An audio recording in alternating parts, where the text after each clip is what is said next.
서툰 삶이 더 진짜다.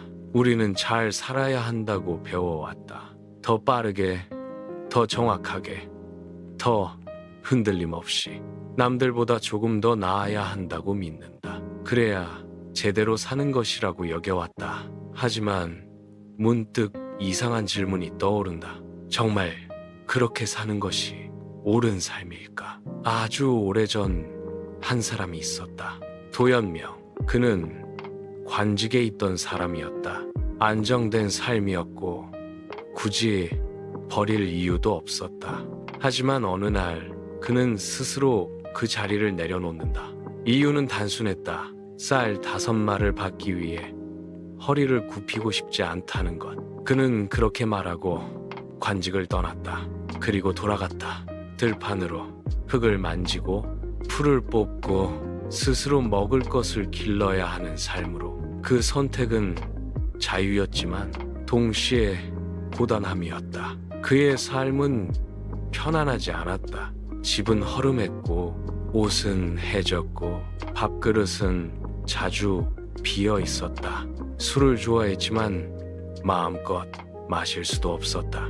그는 자유를 얻었지만 안락함을 잃었다. 그래서 그의 삶은 단순하지. 그는 늘 그 사이에서 흔들렸다. 편안함을 택하면 마음이 묶이고 마음의 자유를 택하면 삶이 고단해진다는 것. 그 이율배반 속에서 그는 계속 망설이며 살아갔다. 그는 자신의 삶을 이렇게 말한다.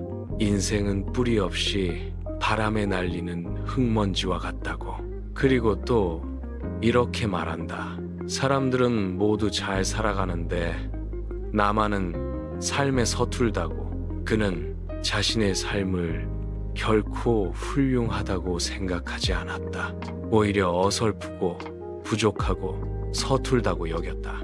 그에테는 이렇게 말했다. 인간은 노력하는 만큼 헤맨다고.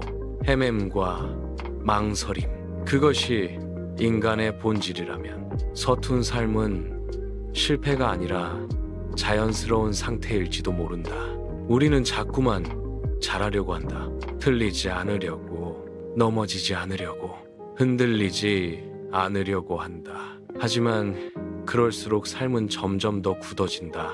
그러나 서툰 삶은 다르다. 틀리고 머뭇거리고 돌아가고 때로는 멈춰선다. 하지만 그 안에는 하나가 있다. 진심이다. 잘 사는 삶은 보여지기 쉽지만 서툰 삶은 숨길 수 없다. 그래서 더 솔직하다.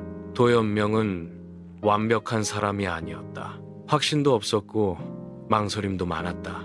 그는 끊임없이 흔들렸고 그 흔들림 속에서 살아갔다. 하지만 그는 자신을 속이지 않았다. 잘 살아 보이려고 하지 않았고 그저 자기 방식대로 살아갔다.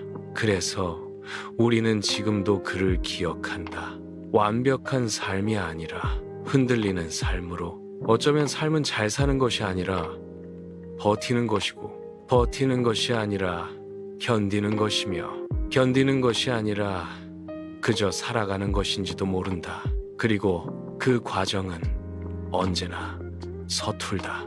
그래서 이렇게 말할 수 있다. 서툰 삶이 더 진짜다. 오늘도 우리는 조금 서툴게 살아간다. 그것이면 충분하다.